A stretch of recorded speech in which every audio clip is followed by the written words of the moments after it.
GearNetwork.com. The following is a presentation of the Gear Radio Network. 1, 2, 3, 4. I believe it's a big challenge for our building to keep things in perspective and to, if we're going to get addicted to anything, let's get addicted to the process. And with that, we welcome you to Trust the Podcast, powered by Better Live Than Dead and the Gear Radio Network. No, I am not Mr. Perez, despite the fact that my voice is very deep. No, I also did not go through a second puberty overnight. Just got that old school classic daycare ick. I am Ryan Wolfe, joined by my co-host John Cimino. John, before we get started, I'm doing things a little different today. This is episode 135. Episode 135, and clearly you're doing something different because the intro there a little different. You went right into the disclaimer. You just got it all out there right now. Yeah. Hey, look it. You can hear us on betterlivethandead.com, gearnetwork.com, and wherever else you listen to podcasts. Make sure to hit that subscribe button as well to stay up to date on the latest podcast. The thing I love, John, about having an iPhone is that Android's very cool. They're very cool with the updates, letting me know about podcasting. I love the fact that I can get a ping on my phone that says, Trust the Podcast, episode 135, Bills versus New York Giants, which is the title of the episode today. And I can press and hold and hit add to new episodes. Bing, it automatically goes on my Spotify list. And it's great that you mentioned that, because I know you've mentioned a number of times, and I thank you for that. Coming from the desk of the network executive here.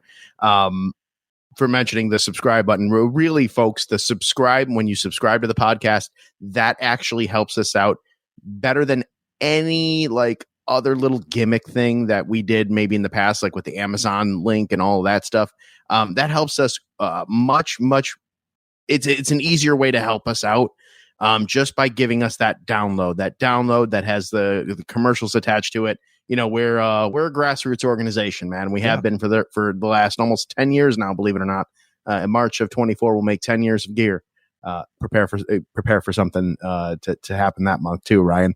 But when you subscribe wherever you are, Apple, Android, when we finally get Spotify, is that when wherever. we finally get Richard Gere on the podcast? Maybe, I don't know. We'll see. Remember when we first started? And there was legitimately at least one person upset that this was not a podcast about Richard Gere. I think that was more of a troll account that was upset that I called them out as being a poor wrestler. It doesn't matter. It's still hilarious. That's one thing out of all the things we've done here, John, on all the podcasts, all the hours, all the conversations and the bad takes. One of the things I remember the most. I'm always like, man, that still absolutely tickles me. It was funny, but that was during Gear's infancy, which oh man, I'll tell you what, the 10 years of Gear episode, when we have that, I'm telling you right now, there will be I will wear my UPW No Limits championship that I no longer have, just because I will have no limits, because 10 years worth of stories. It's going to be. I've got some funny stories. The prerequisite for that podcast to be on it, I would have to presume, is at least a couple drinks. Oh yeah, it would absolutely be a Friday night podcast. Yeah. There would be drinks, and I think an extended version. I think the podcast in full will probably go on the Patreon. A condensed version will go for free, but either way, it's going to be fun. But that's in March, and right now we're talking Buffalo Bills football. Yeah, man, I'm not feeling well. I mean, I'm feeling better than I did yesterday. John mentioned that he's not feeling too well. And also, many Buffalo Bills fans not feeling well. I got to say real quick, wisdom tooth extraction was cake. I feel stupid for not doing it sooner, but back to the Buffalo Bills. Bills well, fans. Before you do that, I do want to give one more small non-football related disclosure to anybody underneath the age of 42. When you hit your 40s, I'm glad this was not done. This podcast was not recorded yesterday. Ryan, I was dead to the world yesterday. I apparently do have limits now as a 42-year-old man. So hear me out here. Okay. All of last week was, I had a show this past Friday at the Grease Ridge Mall, a wrestling show. And all the week, then the days leading up, it was, kind of tuna fish and water, like trimming up and, getting ready and kind of dedicating myself to that, right? Then comes the show on Friday night. Great show. Incredible crowd there at the Grease Ridge Mall. I really, it was one of my favorite elements ever. And it was awesome. But then after that, it was like no sleep. It was like no sleep for the restless. Like after the show, I go home, I go to bed, then I get up the next day. The weekend was full of cheer competitions, driving like just absurd amounts of miles, multiple days for cheer competitions for my daughters. And then we closed it out with the Eras tour over on IMAX. We went to the IMAX theater here in Rochester to watch the Taylor Swift Eras tour concert, which was really a spectacularly well done cinematic feature. I can't imagine how it was being live there, but if it was anything close to the IMAX experience, it was freaking great. And then to drive all the way out to where my ex-wife lives to drive the kids off. It's about half an hour away from where I live. So it's another hour, there and back. I realized when I woke up the next day on Monday, body still sore from the wrestling performance and not fully rested and everything, like done. I can't do this like I used to, man. It's crazy. I've been sweating nonstop for the past 2 days. Once my teeth stopped bleeding, it was like, now I'm just going to start coughing stuff up. So it's just, I'm along for the ride, man, which, you know what, that made Sunday night even that much more exciting. Cause again, like I said, we're not feeling good. Bills fans, judging by the internet, people. Holy cow. Yeah. They are not happy. We have the Chris Berman soundbite we've been playing towards at the end of the podcast is like the go home, take us home soundbite there. But like, holy crap, my timeline on Facebook and not so much on Threads, but on Facebook was like littered with like a mountain of Bills fans that must have had a series of heart attacks during the game. I was at the Eras concert, so I didn't actually watch the whole game. I caught bits and pieces of it, and I read the show, and I'm reading the show thing right now, so I didn't see it. So Ryan, I'm gonna have to rely on you to kind of fill me in on why the Western New York had a collective conniption. So first off, Buffalo snatches the thrill of victories from the jaws of defeat 14-9. It's Buffalo's first win over the Giants in Buffalo since a 17-14 victory on October 3rd, 1993. Terrell Bernard's pass interference call as time expired most likely saved Buffalo. Now, it did create an untimed play at the 1 yard line to close the game out. But looking back at the highlight, Darren Waller was set to just tower over Terrell Bernard, and that was a business decision there at the goal line, or in the end zone, I'm sorry, to kind of just ride him real hard to make sure he didn't catch the ball. They get that untimed play, as I mentioned. Teron Johnson, who has been playing very well, he was most certainly handsy. There was enough back and forth to let them play. Mm-hmm. He gets a tug on Darren Waller's jersey. The referees don't see it. Also, John, it does appear that maybe the refs are afraid to call back-to-back pass interferences in the end zone. But as I know, John, we have talked hours among hours about sports, and there's always, even with the Buffalo Bills, you reach that point where you say, you know what? Because Buffalo has been on the other end of this. Buffalo has been the team that it's like, bro, that was a pass interference, and they just swallowed the whistle. Yeah. So that's where that conversation comes in, where you say, yeah, that sucks, but like your team, why did you put your team in that position in the first place? Well, I mean, it is, but it's one of those things. I actually am fine with the referees not calling it and actually letting them play, because there was enough back and forth. Well, John, I was going to say too that there were two galaxy-brained play calls for the Giants, both at the 1 yard line. Prior to the half, Tyrod Taylor swapped out of a pass, called a run. They get tackled before the goal line. Clock runs out, no points. Mm-hmm. Then they call a pass at the 1 yard line. When you think to yourself, okay, so they should have swapped the play calls, passed before the half, ran at the end of the game, right? Because at least if you're losing, You're dying on the hill of we gave the ball to our best player, Saquon Barkley. Right. But again, you put yourself in that position. You have to deal with the hand that you've been dealt. Mm-hmm. The Giants, the Bills did not play, I think, well enough to deserve the victory. But at the end of the day, John, it doesn't matter how you get there. Right. Because at the end of the day, there are no points for pretty wins. There are no points deducted for ugly wins. It's either you're 1-0 or you're 0-1. Right, exactly. And Buffalo walks out Sunday 1-0. Yeah, and that's what they needed to do. Now, are there opportunities based on the condensed game that I witnessed that the Buffalo Bills on offense and on defense have? Yeah, absolutely. I think defense was probably to the point of last week with Milano going down and the impact that had. I think that had a lot to do with the game. Although the score wasn't nearly as high as I thought it might be for Buffalo. So, and with the Giants, Tyrod Taylor plays a different game than Daniel Jones. And with Daniel Jones not being there, I feel the Bills were probably pretty well prepared to contain Tyrod and his dynamic abilities. Even, he's no superstar, but he's no scrub either. He's pretty. He's been in the league for 13 years for a reason. Yeah, a favorite of Buffalo, as well documented, the quarterback of the Bills team that broke the drought. So he knows his stuff. He can read an NFL field and he can manage a game pretty well. I think there was a lot of just based on everything I'm reading here. There's a lot to kind of cover. So I'll let you do that. But overall, a win's a win. They're 4-2 now on the season, and any win.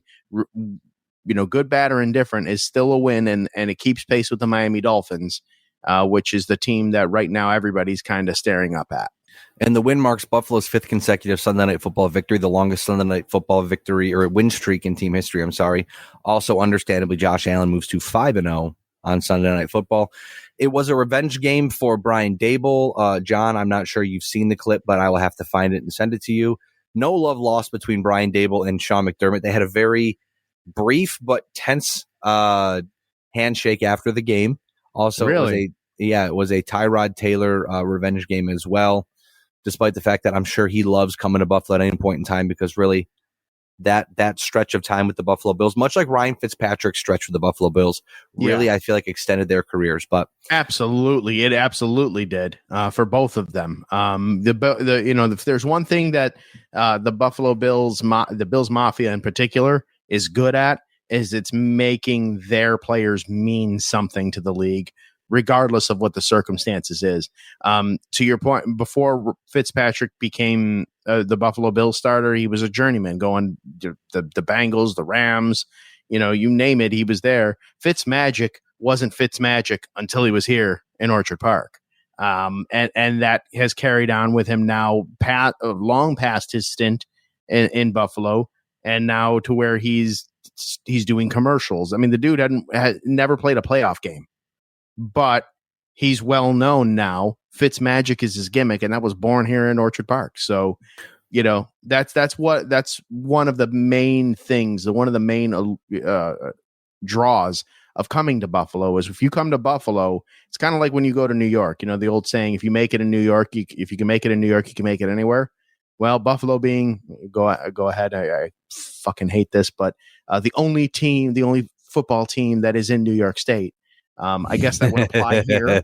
But if you can make it in Buffalo, like, you're good. You will be like forever enshrined in the memory and the folklore of the Buffalo Bills Mafia.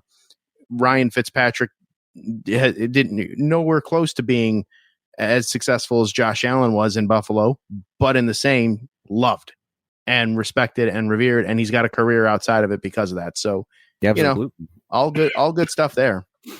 So our three big things brought to you by puckluck.com, your one-stop resource for all. Do you want me to read this while you hack along? Oh no, you're good. You are good. I just had to get my throat cleared there for a second. Okay. Puckluck.com, your one-stop resource for all your National Hockey League sports betting action. Puckluck provides win percentages and score projections for each and every National Hockey League game to tilt the ice in your favor. Not sure what to bet or just in a rut? Not to worry. Puckluck also provides expert picks to get the puck bouncing your way. Please note, puckluck.com, no way affiliated with the National Hockey League, its teams, or the NHLPA. Puckluck.com provides data related to gambling and cannot guarantee the success of any suggested or related wagers. As always, please gamble responsibly. Now, John, dissecting the offense, our first of the three big things this week. As always, we talk first about quarterback Josh Allen. He did not have a sexy night, but this is what I mentioned last week, and I'll kind of discuss this throughout the podcast. Resetting expectations. It's no longer about, the Bills are going to have games where they blow teams out. The Bills are going to have games where they have close wins. The Bills are going to have games where they have close losses. It's going to happen. Like it's an 18-week season. It's a 17-game season. Things happen, right? But it's all about making the playoffs. And with that third wild card team added, there should be no trouble. Buffalo should be able to find themselves either in the division title slot or one of the 3 wild card slots. If you can't make one of those with this team, even with the defense being depleted, a lot more questions than answers there, because honestly, we've seen the competition around the National Football League, especially the AFC. Not really too worried about that one. But again, are you talking about, I mean, even around the NFL, I know that's later in the podcast, but holy hell, even the mighty have fallen. There's no unbeaten teams now. Yeah. The Eagles falling to the Jets and the Niners falling to the Browns. I mean, right now, it really genuinely could be anybody's game at this point in the season. You're not kidding. How weird it is, really, you know? Absolutely. So Josh Allen, 19 of 30, 169 passing yards with 2 touchdowns and interception, 2 rushes for 11 yards. Josh Allen said after the game, quote, "We are a much better team than we showed tonight and showed last week. We've got to figure out why that is and how to get ourselves out of a funk early on." It is very troubling to see. It does seem like, I would have to presume, with Brian Dable's experience with the Bills offense, Wink Martindale is no idiot on the defensive side of things. They've had some trouble this year for sure. But I think Sunday night's game was more like a victim of circumstance where, yes, it was, I think the Bills were 14-point favorites in Vegas on Sunday night. But like, sometimes things don't go your way, and good teams find ways to win bad games. Right. And this was a bad game. I mean, let's just be real. They found a way to win. We'll talk about the defense here in a few minutes, but offensively, Josh Allen's first touchdown pass of the night marked his 150th career passing touchdown in his 82nd career game, the 5th fastest player in NFL history to reach this mark. Only Andrew Luck, who did it in 77 games, Aaron Rodgers in 76, Patrick Mahomes in 63, and Dan Marino in 62 games reached the mark faster. And that's insane to me. Look at the Rodgers Mahomes and Marino's numbers. To do that in that few games, that's insane to me. And you talk about Josh Allen now joining that list, like, whoa. Yeah, I mean, the thing is that we know he's dynamic. There are some times where he gets a little golden retriever-y and does some dumb stuff. There were some plays on Sunday night where Josh Allen went straight Josh Allen and was just kind of doing his own thing, running one way, running the other, trying to make stuff happen. It worked out for the Buffalo Bills offense more towards the second half of the game. The first half of the game, not too sure. There definitely does seem to be a sort of top down. I don't know if I would say it's a requirement, but pointed out by Scott Spratt. It's at Scott_SPRATT on Twitter. Fuck Elon Musk. I'm not calling it X.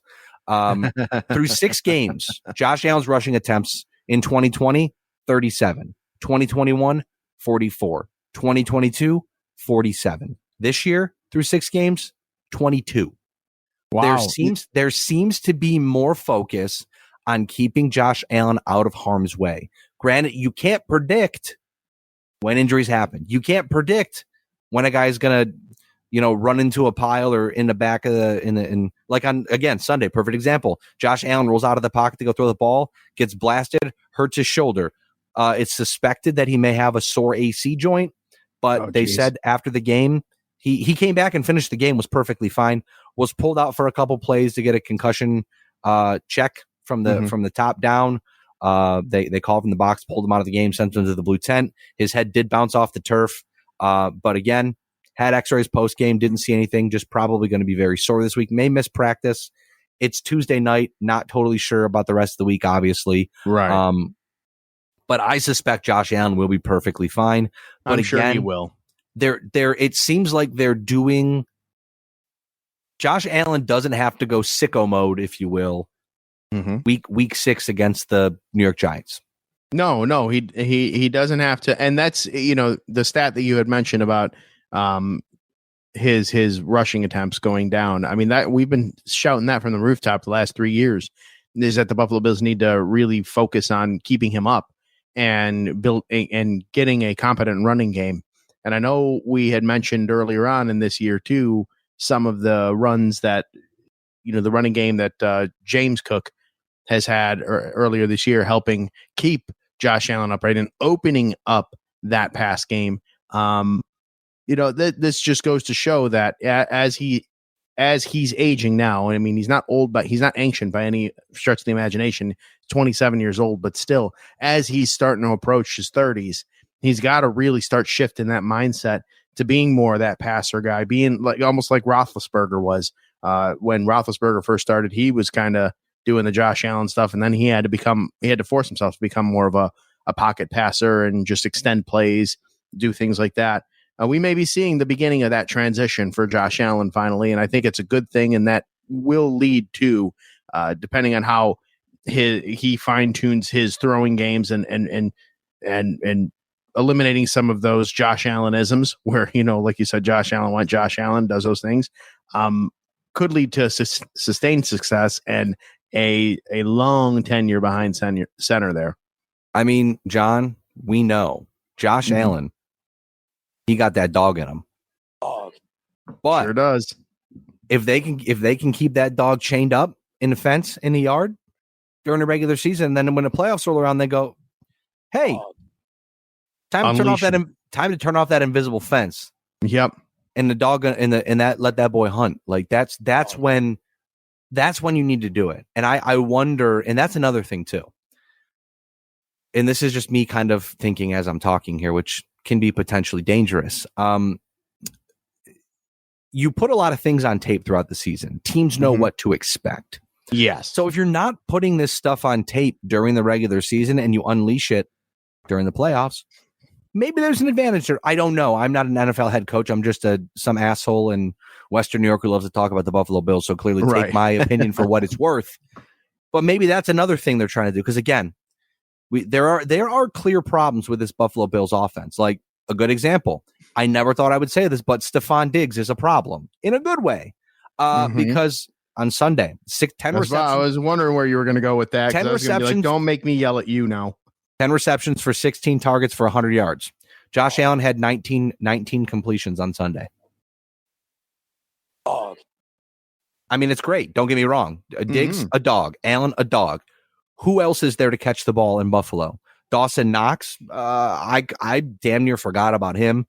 Dalton Kincaid was injured with a concussion. He's been in concussion protocol, missed the game, but when he's been on the field, what are they doing with him? You're absolutely right there, because there's actually 2 plays that went to Diggs that I vividly remember, where I think he threw one into double coverage, and he had Gabe Davis open. He could have dipped it over to him. And then there was one where Diggs was kind of running up the left side of the field. He was in double coverage again. Allen throws his way. And I mean, there was still single coverage with some of the others, but it was not I get the whole idea of letting your best players play and putting it up there for your dynamic receivers to get. Diggs is certainly skilled enough, but is it the wisest play? No. When you have a Gabe Davis, who is a solid number 2, you've got Dawson Knox, who everybody's high on and has been high on. I mean, you've got other weapons at your disposal, and if you're just going to be zoning in on one, that's going to lead you to more problems, especially down the line. Now, if I'm Bill Belichick, knowing that the Bills are coming in and knowing that everybody is now talking about me saying, oh, maybe I need to be on the hot seat. Maybe I don't have it anymore. Maybe Teddy Bruschi saying maybe I should retire after this year and not go after Don Shula because, I've won more Super Bowls or whatever. Like, you got something to prove. What does Belichick always do? Take the best weapons out of the game. And if you don't think he's scheming for that Allen to Diggs connection, Yeah, you got another thing coming this week. Well, and I'm just looking at stats too that I have not looked at yet. So please let me, give me a minute here to figure this out. But credit where it's due. Buffalo wide receiver Deontay Hardy scored his first touchdown as a Bill. Tight end Quentin Morris recorded his second career touchdown reception on the game-winning 15-yard touchdown pass in the fourth quarter. Diggs, his fourth straight 100-yard game and fifth 100-yard game of the season. Diggs' fourth straight game with 100-plus yards sets a new franchise record. He's the fifth player in the Super Bowl era with 100-plus receiving yards in 5 of his team's first 6 games in a season, joining Marvin Harrison, who had 5 such games in 2000, Michael Irvin with 5 such games in 1995, Stanley Morgan with 5 such games in 1986, and Adam Thielen went 6 for 6 in 2018. Stephon Diggs finishes the game with 387 catches as a Bill, surpassing Lee Evans for 4th most in team history. Evans had 377. Next on the list for Stephon Diggs is Thurman Thomas, 3rd all-time with 456 receptions. John, this is where I'm getting at, that you kind of say, hey, this might be a problem.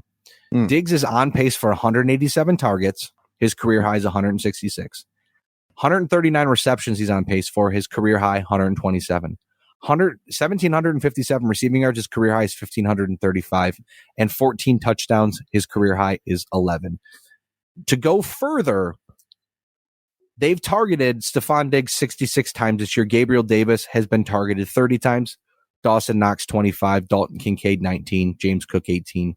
Deontay Hardy 15. So clearly there is a hierarchy here. Mm-hmm. But through 6 games, Gabriel Davis has 21 receptions.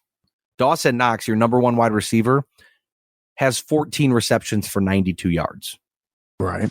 And he has a catch percentage of 56%. Now, you think Josh Allen has Steph Diggs on his fantasy team? He might. Now, mind you, the one thing we dogged on Gabriel Davis for last year was his catch percentage. We said, I do recall talking about this, where we said, hey, look, if this guy wants to be a number 2 in the NFL, he needs to catch the ball more often. More often is, I guess, a good way to put it. Last year, he had 93 targets, 48 receptions. His career catch percentage right now, with the 6 games of the season included, 56%. This year, he's at 70%. That is a great jump. But those 9 targets, I feel like, and I would have to watch back on it, but I feel like those 9 targets that were not caught, it seems like we've talked about this before as well. You could put the entire defense on Gabriel Davis and throw a Hail Mary to him. He'll find a way to catch the ball. Yes. You could throw the ball to Gabriel Davis with nobody on him in the center of the field. Nobody 10 yards around him in any direction, and he will drop the ball. Yeah. I don't understand why this is the case, but that's what we've seen. Some people Brian, it just do be like that. Some people perform better under immense pressure, and some people just bomb like in the easiest scenario. I mean, I can think of just even in the shoot life here with me, non-football related, but wrestling wise. I can cut a promo in front of, for those non-wrestling fans, cutting a promo means taking the microphone and talking and selling whatever story you're trying to tell, right? I mean, that is literally what we're doing every single week on this podcast, is cutting one gigantic promo. Exactly. We're cutting a promo on the Buffalo Bills. I can cut a promo in front of hundreds, thousands of people, right? When it comes to just me and a single camera, though, sometimes I'm not Johnny One Take. Sometimes I'm like, oh, fuck, and I got to stop and I got to think about it or whatever. And it's a mental block. When you have all those eyes on you and the pressure's on you, you're like, okay, something inside of you as an athlete or a performer says, I cannot fail. I cannot miss this. I cannot do this. Whereas if it's, individual, around or whatever, you can kind of almost, in a weird way, almost kind of make an excuse about it. Like, oh, I just took my eye off of it real quick. There's no one around. It was on me. I could have. Yeah, I should have, and then brush it off kind of thing. I wonder if that's kind of where his headspace is at, is where he needs to be in pressure packed situations in order to really perform. And maybe the Bills just haven't been in a situation that he's been needed like that.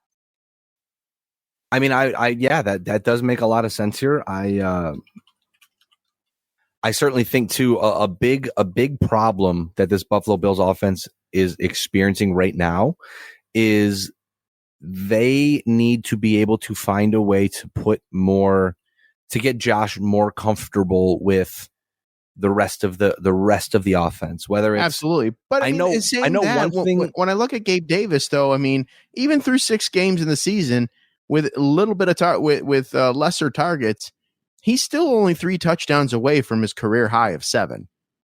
You have to believe I at this pace now, I'm thinking he's going to be at least double digits touchdown. Now, whether or not it's, garbage time or whatever, still he's doing something. He's still contributing. I think a lot of the problem too might be the fact that the Bills, the 12 personnel might not be working out. I'm not sure if that's the case, but I wonder because again, Dawson Knox has been relatively, I would say, just not there. Like I can't invisible. That's the word I'm looking for. Invisible, relatively invisible. I would have to say. So that's not good. I feel like they've not used Dalton Kincaid very well. Maybe that'll change, but that's a problem for Sean McDermott, for Ken Dorsey, for Josh Allen, for the offense to figure out, and they've got a lot of time to figure it out. I mean, to put a bow in the O here, they were stuck in a funk. Buffalo's offense was shut out in the first half for the first time since 2019. They did have a decent drive in the fourth quarter, a 17-play, 9-minute and 58-second drive that gave Buffalo a 7-6 lead in the fourth quarter. It goes in the books as the team's longest touchdown drive since 2016, when they had a 10-minute drive at Seattle on November 7th, 2016. Also, the last 17-plus play touchdown drive for Buffalo came in 2021. They had a 17-play touchdown drive versus Washington on September 26, 2021. The Bills got back to the running game on Sunday night, and it was relatively successful. They had 29 total carries for 128 yards. That's 4.4 yards per carry. But James Cook came back with a vengeance. 14 carries for 71 yards, 5.1 yards per carry. Buffalo did have 2 turnovers that crushed offensive drives. Gabe Davis, we talked about him a minute ago, trying to get more yards after a catch, got the ball punched out. Also, Josh Allen threw an interception. That obviously also kills a drive as well. Sure, it certainly does. Another thing that I want to discuss here really quick before we wrap up the offense. Sean McDermott had to reiterate that offensive coordinator Ken Dorsey will continue to call plays for the Bills, which at this point should be obvious, right? Teams struggle from time to time, especially this season, it appears. Dorsey is still, John, heading a unit that statistically is one of the best in the National Football League. Watching a Bills game, though, and kind of knowing how the sausage is made makes you have second thoughts about Ken Dorsey, right? Because you're like, man, this is I'm awful. Clearly 13 because I laughed as soon as you said sausage. Like watching the game, you're like, man, this is rough. But then you see the statistics and everyone's like, yeah, but they have one of the best offenses in the league. It's like, yeah, but once you see how they get there, you're like, dude, it could be so much better. It's crazy because I feel that. I did not watch much of this game this past week because, like I said, aforementioned at Travis Kelce's girlfriend's concert. But yeah, based on everything that I read, kind of through the timelines in respective social media platform, you would have thought that this would have been like, you would have thought that the Bills would have been getting the crap kicked out of them, like just totally, right? Making a mistake after mistake after mistake, like this, that. And then you look and you're like, well, damn, like, I mean, just now with Gabe Davis, you're talking about we were talking about Gabe Davis making catches, Hail Mary style, but then like dropping and feeling, and we're like, well, he's only like 3 away from his career touchdown like record there. So I think it's a very weird. I think just the season in general, Ryan, is very weird. Not just the Buffalo Bills, but I think the overall season is very. We're going to talk about that in a couple minutes. Yeah. I did want to ask you about that because I actually had that conversation with my wife this morning. Okay, I was driving her to work. Her car's getting inspected this morning, so Did you play for her the bit last week about the eggshells?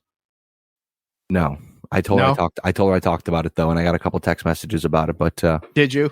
She knows what she did. It's funny. I actually, breaking down the wall here again, veering off of topic. I played that part because for me, I'm my own worst enemy. I'm my own worst critic when it comes to reviewing my any podcast that I'm on, right? Yeah. But for some reason or another, that back and forth between you and I about the eggshells tickled me tremendously. When I actually heard it, I thought it was hilarious. I made sure everybody listened to it. And then I played it for my girlfriend, whom also laughed. But then she's like, I've put eggshells in the garbage disposal before. And I'm like, what? John, I did research, though. You can put eggshells in there. You can't put a large amount of eggshells in there, and that was the disconnect in this conversation. But Michelle told me that she didn't read that fact. She was like, I put like 1 or 2 in there. She's like, I didn't put like, a dozen in there or anything like that. I was like, I don't know. I've just always cracked them. I mean, I don't have a garbage disposal, so I guess that's probably part of the reason.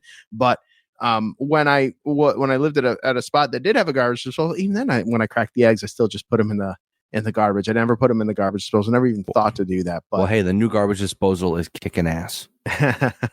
Good. I'm glad. If for nothing else, we got you a new garbage disposal. It works. Just limit the eggshells, please, Mrs. Wolfe. Yeah, absolutely. Hey, man, I did put this in here as well. Knowing how the sausage is made makes you have second thoughts about Ken Dorsey, but as a famous philosopher once said, you are not the father. Well, I thought I'd get a cheap pop out of you for that one. Oh, I was going to say a famous philosopher once said the cards don't lie. That's what I was going to say. Yeah. Well, I mean, you are not the father. I don't know. I go right away to Christian Cage and AEW with his current gimmick of being everybody's father. Yeah, that's a good one. Brilliant. Hey, so also it feels like the Buffalo Bills. We talked about this years ago. Mm-hmm. The Bills like to play down to their opponents. And this it's a good example of playing down and playing up to your opponents. When they play the Miami Dolphins, they kick ass because they know what they have to do to win. They play the Giants. We don't have to play so hard or whatever the situation was. Just simply because, I don't know. It just seems to me like this is becoming a thing again. And understandably so with the,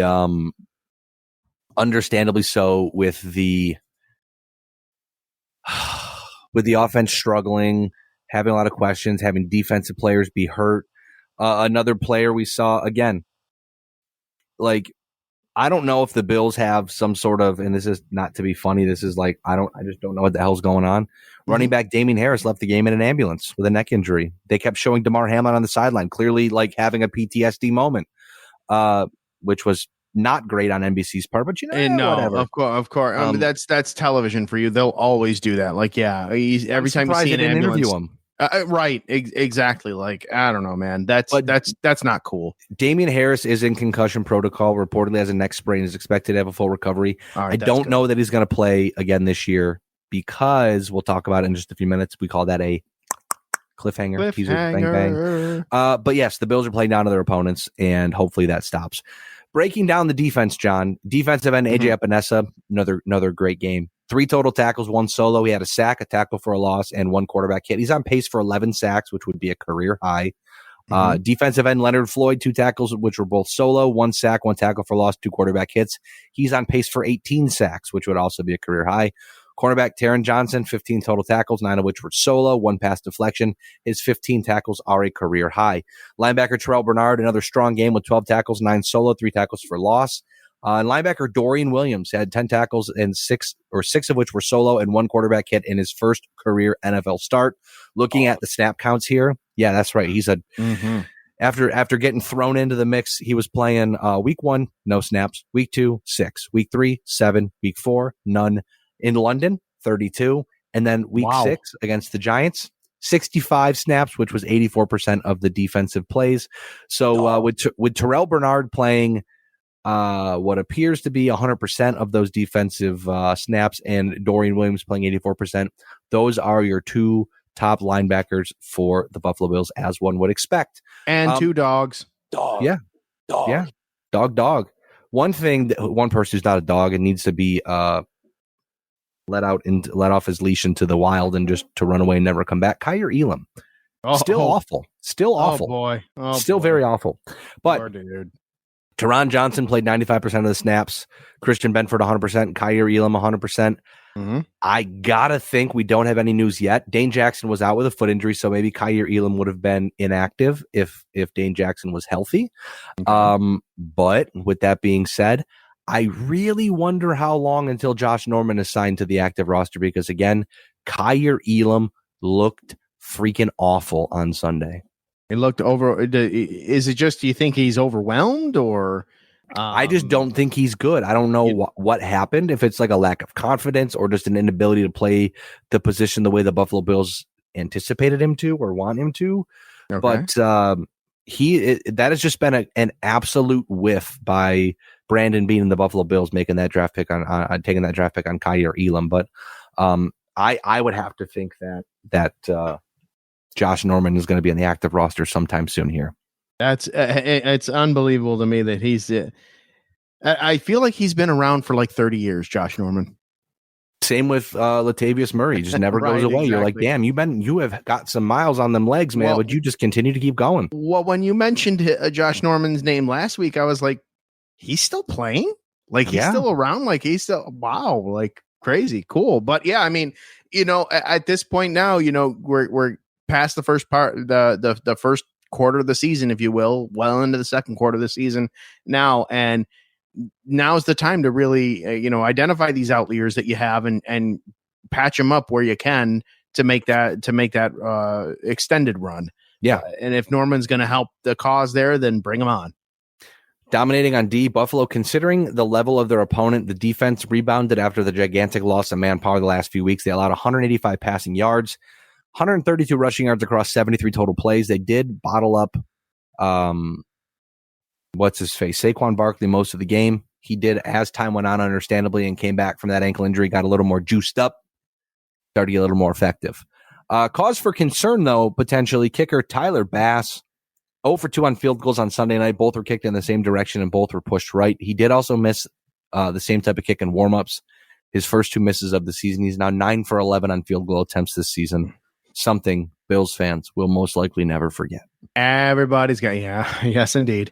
But I would think, given how he's performed, everybody's got an off day, Absolutely. And maybe this is just that for him, Well, and mind you, the Bills also did pass up the first field goal attempt in that direction on what would normally be like a 55 yard kick.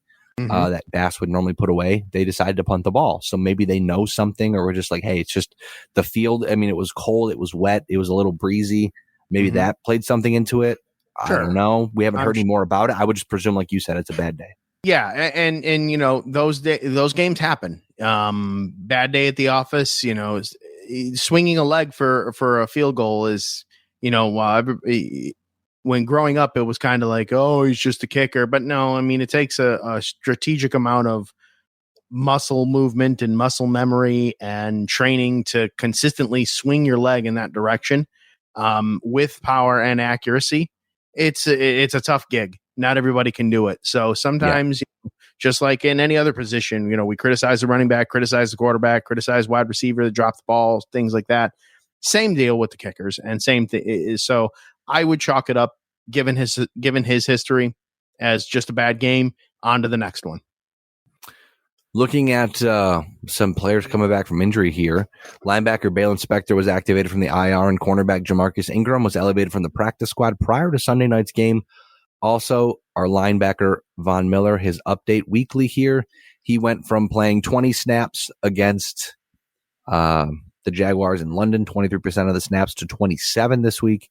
35% of the snaps. So I would wonder if maybe that number jumps even a little more this upcoming week for the Buffalo Bills, but we will see about that. With that being said, though, John, going to take a quick commercial break. We'll be right back after these messages with more Trust the Podcast here on the Gear Radio Network. And we're back here on Trust the Podcast, our third of the 3 big things, wrapping up week 6 around the NFL, John, brought to you by Go Frost Yourself. Oh, that is right, ladies and gentlemen. It is Go Frost Yourself time. My favorite time of the podcast here, ladies and gentlemen. Located in Rochester, New York, Go Frost Yourself does what other local bakeries do not. They bake from scratch, creating recipes themselves and using the best freshest ingredients that they can find to create delicious flavors for customers daily. Molly and Jen. Hi, Molly. Hi, Jen. They've worked tirelessly to create what Go Frost Yourself has become today, and their passion can be tasted in the items that they bake. When you find yourself looking for an item for a special occasion, or maybe you just want to try their incredible cinnamon rolls, if you're local, you can visit Go Frost Yourself storefront at 2544 Ridgeway Avenue in Rochester, or over at gofrostyourself.com. Back to you, Ryan. Good timing. I liked it. That was very well done here. No more undefeated teams, John. None. Both the 49ers and the San Francisco 49ers and Philadelphia Eagles lose their first game of the season, both moving to 5-1. I think we can confidently place the Browns and Jets defenses into the dog category. Oh, it's failing me. Hold on. Dog. You know, sometimes when you do when I do the sound bites, it takes the volume down, and then I have to hit it a few times to bring it back up. But there were dogs there. You hit it and it just plays 7 or 8 times. I'm cool with it. I don't care. All right, that's fair. So we have teams that moved down to 5-1 from 5-0, and through 6 weeks, we actually have 5 teams at 5-1. The aforementioned Eagles and 49ers, the Kansas City Chiefs, the Miami Dolphins, and the Detroit Lions, as if anybody expected that to be the case. The Detroit Lions look for real. Anyone that says they thought the Detroit Lions would be leading the NFC if the season ended today as the team with the bye, y'all lying. Y'all lying. I'm pretty sure I did say that my prediction with the NFC was going to be my big prediction for the NFC North was that the Lions were going to win it. I feel pretty good about that right now. But yes, you said the North, but you did not say that they would be first in the NFC. You'd be insane to say that. Right.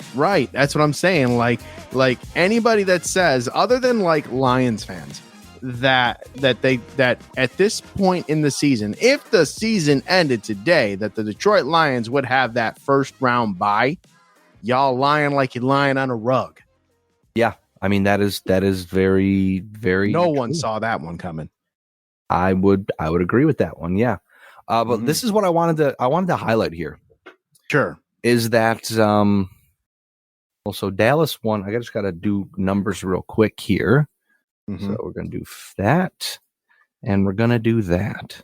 Oh, all right. So Detroit, their opponent's record is 16-16. All of the combined wins and losses of their opponent. Tampa Bay 16-14, Kansas City 16-20, Philadelphia 15-20, San Francisco 15-19. Those teams seem pretty legit. The one team that doesn't maybe seem so legit, the Miami Dolphins. And I say this not as a Bills fan, but as an objective sports fan. Okay. They have beat the ever-loving daylights out of bad football teams. The combined record of their opponents, 9-26 through 6 weeks. Wow. They have played a lot of bad football. Excuse me. A lot of bad football teams. So, John, the one good football team they played, they lost to the Buffalo Bills. Yes. We documented that. I was. They were beating the Bills were beating them so bad that the group of us that were watching that game that day ended up going outside to drink beer and shoot rings. Again, Miami. I don't know. They've got a really good offense. Their defense is not spit the bit yet. Could it continue? Sure, but I would also like to see them play a few more difficult opponents, I would presume, before we crown them. They have the Eagles on Sunday Night Football this coming week, followed by the Patriots, which you never know. They're probably going to win there, but the Eagles will give them a tough round, and then they go right to the Chiefs right after that, and 9:30 a.m. So I'm guessing that must be one of those Germany games. So you talk about jet lag and all that stuff there. That might factor into there. Then they come back and they play the Raiders, which, you never know which Raiders team you're going to get. November the 24th, Black Friday, they play the Jets and that defense has given everybody trouble. So I think really, as I'm looking at their schedule right now, maybe through that stretch you may go 2-3 or 3-2. 4, I would say. So they've got the Eagles, the Chiefs, the Jets twice, the Bills once more, the Ravens and the Cowboys still remaining. The Titans can be hit or miss depending on, which Titans team shows up. I would argue the same for the Commanders too on December the 3rd. So where we've heard so much about the New York Jets playing like the toughest first 6 games and then their schedule gets a little easier. Looking at the Miami Dolphins, their schedule definitely gets harder. They've got 1, 2, 3, 4, 5, 6, 7, really 7 teams that are, good or good enough to punch you in the mouth and make you think. So, potential losses. I mean, that's right. You've got the Eagles who are 5-1. Right now, you got the Chiefs who are still the standard bearer of the AFC. You've got the Jets who are at 3-3 without Aaron Rodgers, and there's talk about Aaron Rodgers coming back by the end of this season. Serious talk, believe it or not. You've got the Titans with Derrick Henry. Know that's going to work out. You've got the Cowboys, which depending on the team, depending on the scenario, depending on everything, the Cowboys will hit you. The Ravens, you can never sleep on the Ravens, and then closing out the season on the 7th of January. With Buffalo, whom by then, if the Miami Dolphins play and can keep that first place pace and the Bills can play right up to them, that game, the very end of the game could be for all the marbles. And that's really when I think we'll see Miami be who we thought they were. I mean, I'm by no means sitting here saying that they are overrated, underrated. I think that they're properly rated, but we've seen other teams face adversity. I mean, Tampa Bay just got handled by Detroit. I mean, the Eagles just lost to the Jets. Like teams are starting to play. We're starting to get to that point where you're like, hey, look it, man. I still see that. I'm looking at the Dolphins schedule, and I scrolled up to the games that they played. And I still shake my head at that 70 spot they dropped on the Broncos, though. Oh yeah, man, the Bronco that was many years in the making. I mean, oh my goodness, I think if Mike McDaniel wasn't their ball boy, they probably would not have scored 70 points. But you got to prove a point at some point in time. I think Mike McDaniel should have left it at 69, though. I mean, that's what I would have done. I would have accidentally on purpose fumbled the snap and whatnot, just like that because I'm 5 years old. But right. The one thing I wanted to mention that I did bring up to my wife today, and I was discussing, and I wanted to discuss with you as well. It really feels like football has been kind of boring this year. Really? Like, I've actually been royally entertained with football. If games are, I can't remember the last game that I watched where I was like, man, I am locked in, because either it's been teams are getting their asses kicked or teams are just playing very poorly. Now, let me ask you this: the last game you've watched, or the last Buffalo Bills game you've watched? I mean, I fell asleep watching Monday Night Football last night because I'm just like, this is boring. Okay. It just seems like defenses in general. Yeah, like defenses have gotten good enough that we don't just have like offenses running all over defense. It seems like for all of the years that the NFL has been a quarterback first league, it feels like this year so far, and maybe it's just the way I'm seeing it, but it definitely seems to me on the surface like, hey, maybe defenses are finally starting to catch up and things are starting to kind of calm down a little. It could just be a potential of like what's around you and what you're seeing. But again, I think that's what it is. Because when I look at, I've got all the schedules up here right now. When I look at the Buffalo Bills schedule, if I were just watching Buffalo Bills football games, I would probably share in that sentiment, because all of their wins, aside from yesterday, have been blowouts. They 38-10 over the Raiders, 37-3 over the Commanders, 48-20 over the Dolphins, and then 2 nights ago 14-9. So that I would have been glued to. But then when I look at the New York Jets, which is the team that I regularly watch, they've been close every single game, and every single game has been a nail biter. You've got week 1, 22-16 over the Bills. Week 2 against the Cowboys, that 30-10. They got the shit kicked out of them that game. But then they come to the Patriots, a game they should have won, in my opinion. Won and lost. That was a 15-10 game. game against the Chiefs, they arguably could have won that game as well, 23-20. Then they follow up a 31-21 win over the Broncos, and then a 20-14 win over the Eagles. And each of those games that I was watching, aside from that Cowboys game, I was on the edge of my seat, and I was royally entertained by the play on both sides of the football. I mean, I just look back at like this past week where like the Chiefs won 19-8. Boring. The Ravens and Titans in London.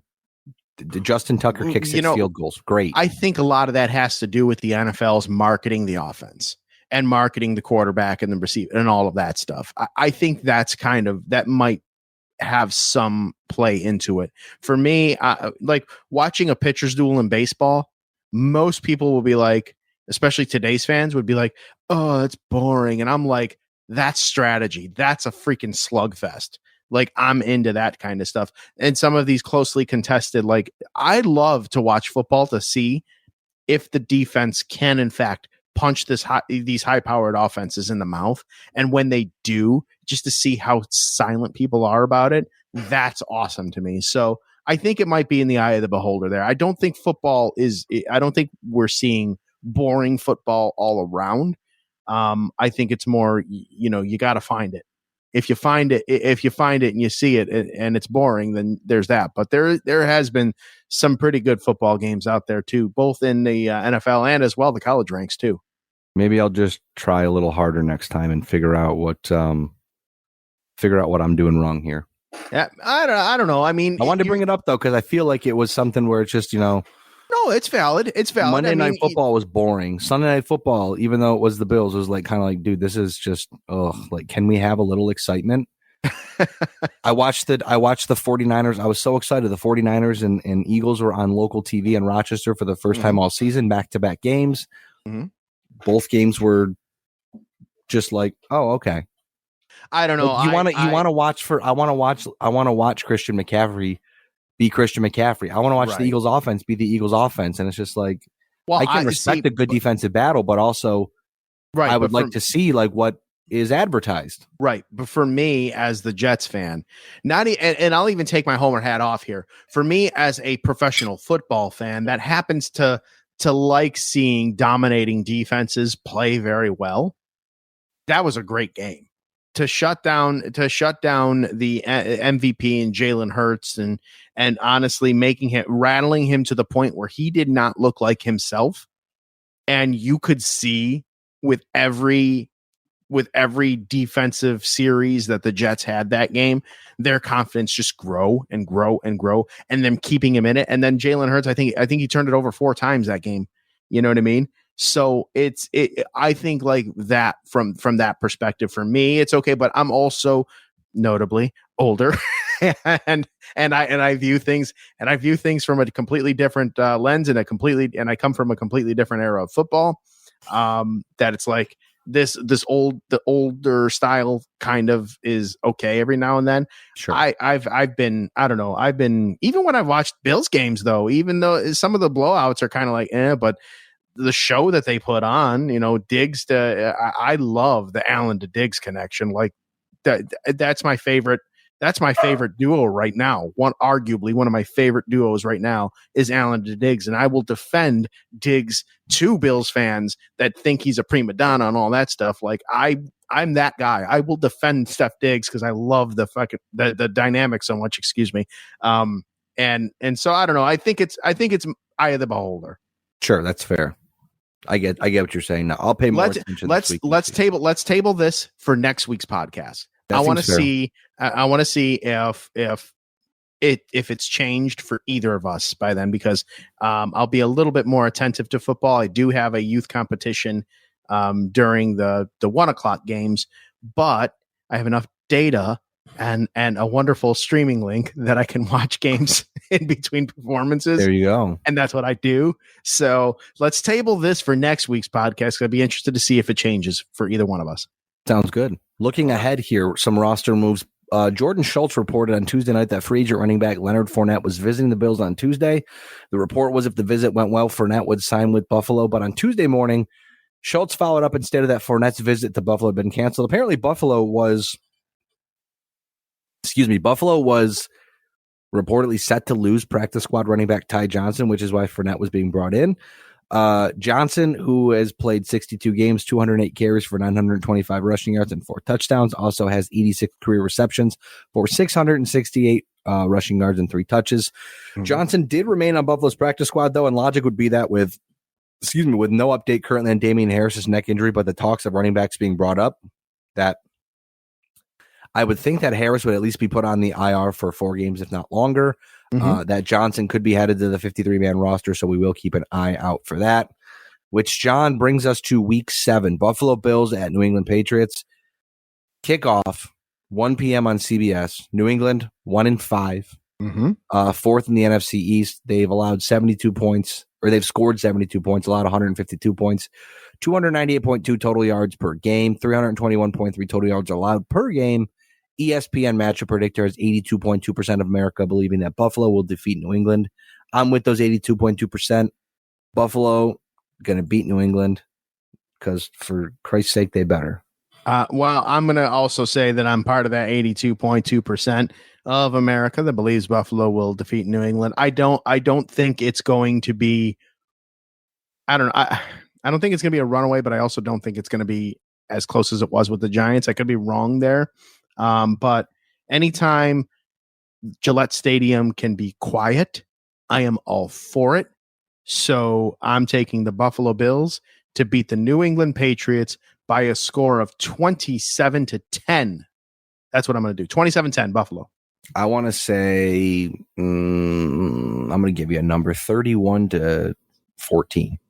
31-14. Okay, so around the same area. We're kind of around the same. That you're gonna go ahead and give them the 30 though. I'll say 27 because I think we'll if it's a runaway, I don't think they'll probably sit Josh Allen. But in any event, like I always like to do or say, I'd like to throw it over to our friend Mr. Chris Berman when he says, No one circles the wagons like the Buffalo Bills. Did I lose you? I'm still here. I was just reading something. Oh boy. No one circles the wagons like the Buffalo Bills. That is correct. I'm hoping the Buffalo Bills show the rest of the NFL that they are the real deal. They are for real. Plenty of football left. Yeah. Plenty of football left to play to prove just that. Well, the Patriots are very bad too, so we'll see how that works out. But for John Cimino, I am Ryan Wolfe. As always, we are Trust the Podcast. You're not. We will catch you same time, same place next week. As always, thanks for tuning in, and go Bills. Dog. The preceding presentation has been brought to you by the Gear Network.